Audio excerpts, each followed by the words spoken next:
Potentially very useful for intercultural awareness. As you can see, this is someone's arrival in a foreign place. And any country where there are immigrants will have these problems in classrooms. How do you feel when you suddenly find yourself in a city where everything looks as though it were Mars, for that matter? And I'm sure you've got immigrants in your classes. The wonderful thing about this book is that it's got no language. And you might say, but Claudia, we're teaching English. Sure.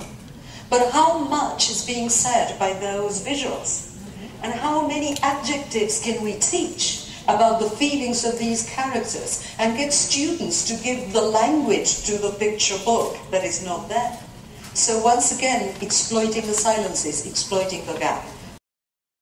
Hi everyone. We're delighted to have here with us Claudia Ferradas, who is a famous teacher educator, consultant, materials designer, facilitator for the British Council, among many other things. So, right to the first question, Claudia. Hello, Celeste. Hello. How many trips have you made to Portugal now? Well, I can't remember how many anymore, which is good news. I mean, there are several stamps on my passport where it says Portugal. No less than 12 in the last 8 years. So, what is the fascination, really? Oh, well, basically the fascination is the people. I arrived in Lisbon airport 8 years ago, 12 o'clock at night. Somebody had mixed up the flight times and so I was not picked up. I felt terribly lonely, but, well, what do? I caught a taxi, got to the hotel where the conference was being held, and I met the whole APPI committee. It was like 2 o'clock in the morning by then, you know, having fun and planning things for the next day, and I made friends immediately. I think we stayed, you know, like, it was 5 o'clock in the morning when we stopped talking, and it's been, you know, love at first sight ever since. And it's also a fascination with the sort of creativity I see in your classrooms, with the students from Portugal I had in my classes in the UK, and there's of course, you know, the natural beauty of your country and the food and whatnot. I mean, everything is so wonderful, but this feeling that you're at home abroad is unique for me, so I'm very grateful for that. Okay, thank you very much. Are there many differences between the way that English is taught in Latin America to Europe? Honestly, I don't think I should generalize. Latin America is a very large and highly diverse continent, Europe as well. So I really wouldn't like to say Europe or Latin America as if they were entities we could really talk about as a block of some kind. All I can talk about is my personal experience of small corners of these two worlds. What I can see is that there's a lot in common, having to do with the concerns that we teachers have in Buenos Aires, which is where I'm based and where I do most of my teaching, and the teacher training I've seen, the teacher development in Portugal. So much so that when we use Brit-Lit materials, for example, generated by Portuguese teachers in Portugal, teachers in Buenos Aires tell me, oh, but this is, you know, something we can use so easily because it's got to do with similar concerns, linguistic, in terms of the number of hours you teach per week. I think we've got much more in common than we think. And really, I think that should be the focus of any intercultural activity we do. I think there's a lot today of, you know, emphasis on diversity, on difference, which is good because that encourages respect for diversity, but we're not giving it the extra turn of the screw. I think we still need to focus, well, more than ever before, on what we have in common as human beings. And that's the connection I made with Portugal on my very first night here, and I think that's what I'm trying to encourage my teachers to do. That was exactly what I was going to ask you next. Do you find any similarities? Not exactly differences, but similarities. Undoubtedly. In terms of culture, for example. Oh, indeed, yes, a lot. Our concern for the other, this need to communicate at every level, even with the food you put on a plate. This question of taking our time to have a good chat with a friend over coffee or over, you know, whatever, but there's always something on the table that's nice and tasty. I think those little rituals we have in Latin America inherited from the Spaniards, from the Portuguese, from the Italians who have settled in our continent. And I don't want to leave out any other cultures. I think we all have a lot in common as human beings as regards this need to feel that we are here because the other one is there and responding. And I believe that's the magic of communication in general. Great. You have always looked for ways to explore this cultural identity through English, especially your own. So how successful has this been? Well, I don't know, but I always mention a personal anecdote that started me off, you know, down this road. This was many years ago. I was doing my master's degree in England, and I was already a literature teacher back home. I'd been teaching the Shakespeare graduation seminar for I don't know how many years. I had this feeling that I could handle English pretty well and I could quote the Bard in the original. But I was there in my first class for the masters, and there were people from different countries in the course, of course. And a lady came up to me during the break and said, "What's that thing you pass round in your country and you all drink out of that?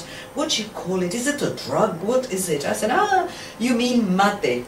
And then I tried to explain what it is, how it works, and what it means. And you know, as I thought I was one of my intermediate students when I tried to do it. I just couldn't find the words. I mean, I didn't really stammer, but I was fishing for words. And then I asked myself, what have I been learning English for?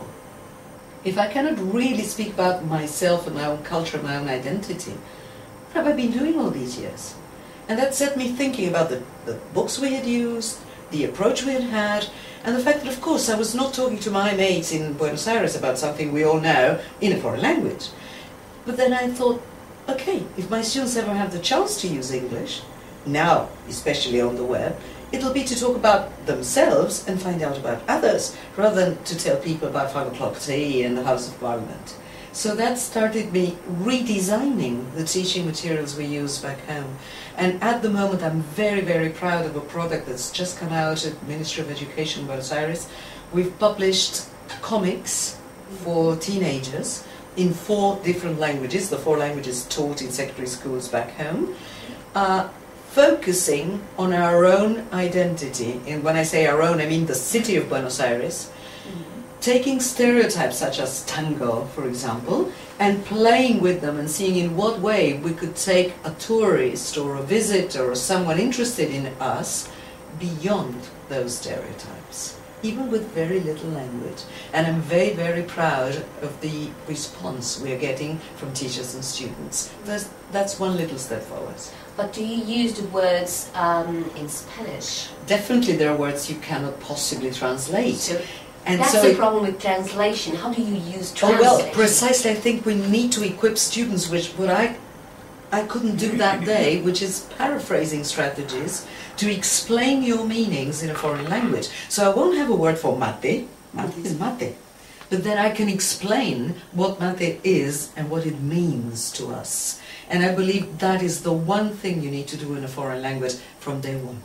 Now I would like to talk about your involvement with the literature of different media, so reading in different formats. It led you to use the word or the phrase intermediality. So how has this concept of intermediality developed, and is it looking healthier than it was, say, 5 years ago? Well, I'm not really an expert, I'm just somewhat exploring this. I find it very exciting to think of the new media, digital media in particular, as coming into dialogue with literature rather than competing with it. I've seen for years lots of my colleagues, literature teachers, I mean not only language teachers, being very worried about how the book may disappear, how computers, screens in general, are competing with the page. And I don't see that as a competition, but as a very healthy collaboration. I don't know if I'm being too optimistic, but this is what I see in my classes. I don't see my students reading less, but reading more than we did when I was a teenager, only they were reading a different format, a different medium.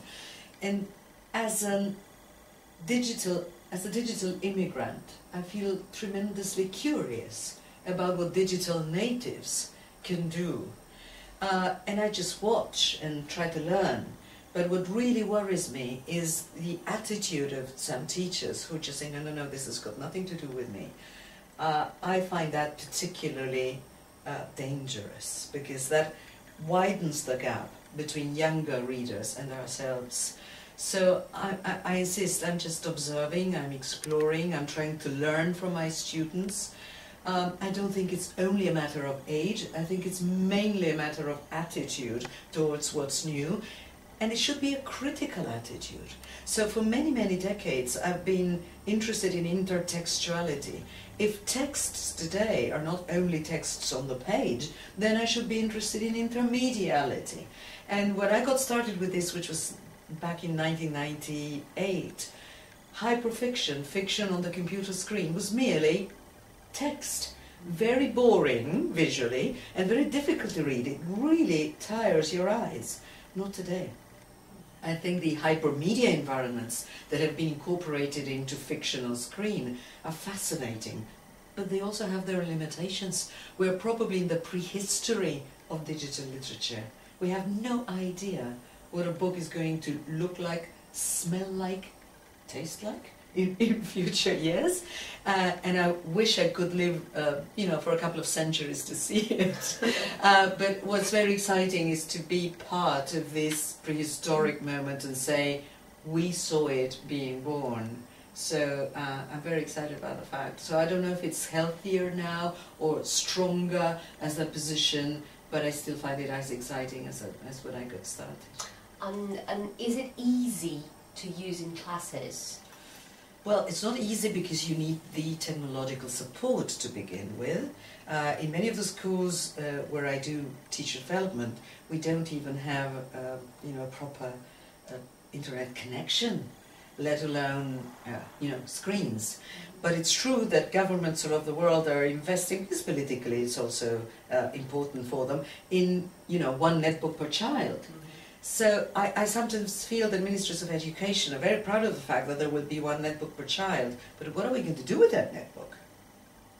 Are we going to be, on Facebook all the time while the teacher's talking? Is that the idea? So I think that the more content we put into those netbooks, the more exciting the possibilities will be. And sometimes I think, I'd like to be born again and be a primary school student again with all the media kids now have at their disposal. But I insist, it also takes a teacher who is an inspiring adult using all those gadgets for the purpose of encouraging learning. It's not enough to have the gadgets, just as it's not enough today to have a teacher who says, no, you're only going to be looking at screens at home. I think that the two need to come together, but it's going to take time. We need to learn, and we can't be that anxious about upgrading. Yeah, and we also need development sessions for teachers, don't we? Do you have them? Undoubtedly, yeah, we do. And above all, I think that the first thing you need to do is counteract technophobia, at least for people my generation and even a little younger. But what I see is that the trainees who are coming out of teacher training colleges today are much more ready to welcome technology, because if they haven't been born in a world where technology was part of their lives, they grew up with it. So that's not going to be an obstacle any longer. What I still need to see is more and more creative uses of technology to develop literacy. And I think we're beginning to go down that path, only beginning. Okay, thank you very much. Thank you, Celeste. Thank you for your time. Thank you. Thank you very much for this opportunity to liaise with Portugal from a different point of view. Thank you. Okay, thank you.